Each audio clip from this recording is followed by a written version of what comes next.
Rogan Josh ready.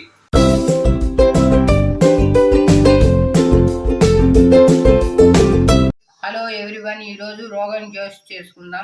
ఎర్రగడ్డను వేయించి మిక్సీకి పట్టుకోవాలి. ఈ విధంగా పేస్ట్ చేసిన దాన్ని ఒక బౌల్లోకి తీసుకుందాం. అదేవిధంగా అల్లం వెల్లుల్లి పేస్టు వేసుకోవాలి.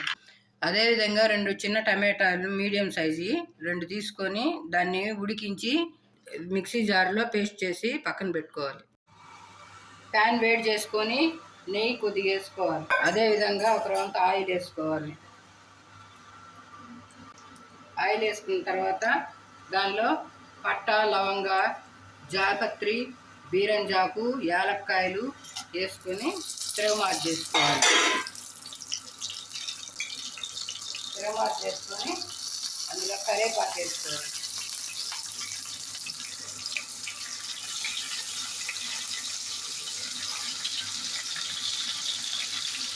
అల్లం వెల్లుల్లి పేస్ట్ వేసుకోవాలి.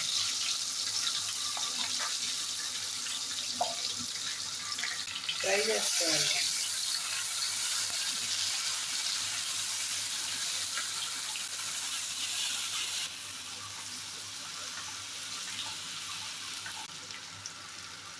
ఇలా ఫ్రై అయిన దానిలో మటన్ని వేసుకోవాలి. వేసుకొని ఫ్రై చేసుకోవాలి. అందులో కొద్దిగా ఉప్పు వేసుకోవాలి.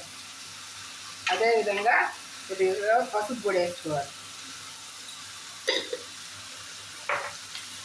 వేసుకొని ఫ్రై చేసుకోవాలి. ఒక 5 నిమిషాల పాటు ఫ్రై చేయాలి. దీనిలో ఉంటే నీళ్ళన్నీ ఇంకిపోతాయి.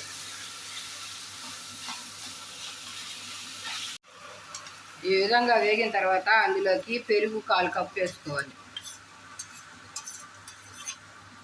ఉడికించుకోవాలి కాసేపు.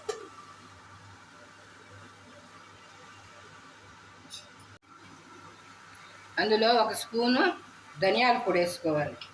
అదేవిధంగా 1 స్పూన్ మిరప్పొడి, నేను కొద్దిగా కాశ్మీరీ చిల్లీ పౌడర్ వేసుకుంటాను. టేస్ట్ బాగుంటుందండి. వేసుకొని ఫ్రై చేసుకోవాలి.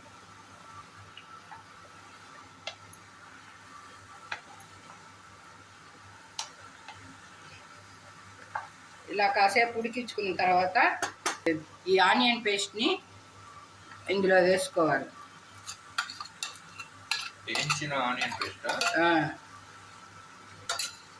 వేసుకొని కలుపుకోవాలి.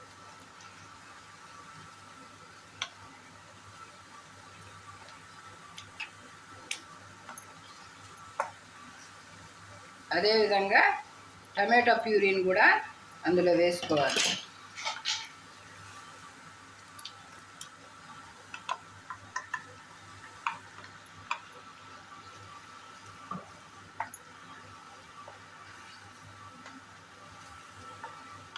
కాసేపు ఒక 5 నిమిషాల పాటు దీన్ని ఉడకనిచ్చుకోవాలి.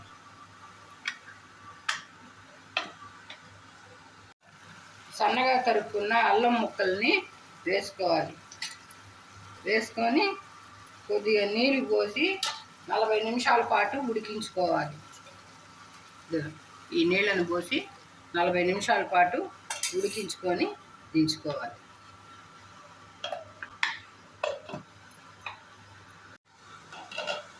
ఈ విధంగా ఉడికిన తర్వాత అందులోకి గరం మసాలా 1 స్పూన్ వేసుకోవాలి.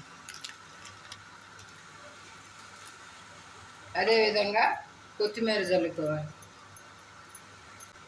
కొత్తిమీర చల్లుకొని కలుపుకోవాలా?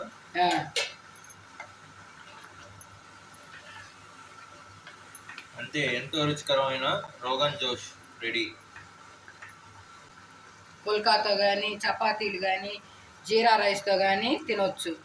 Thanks for watching.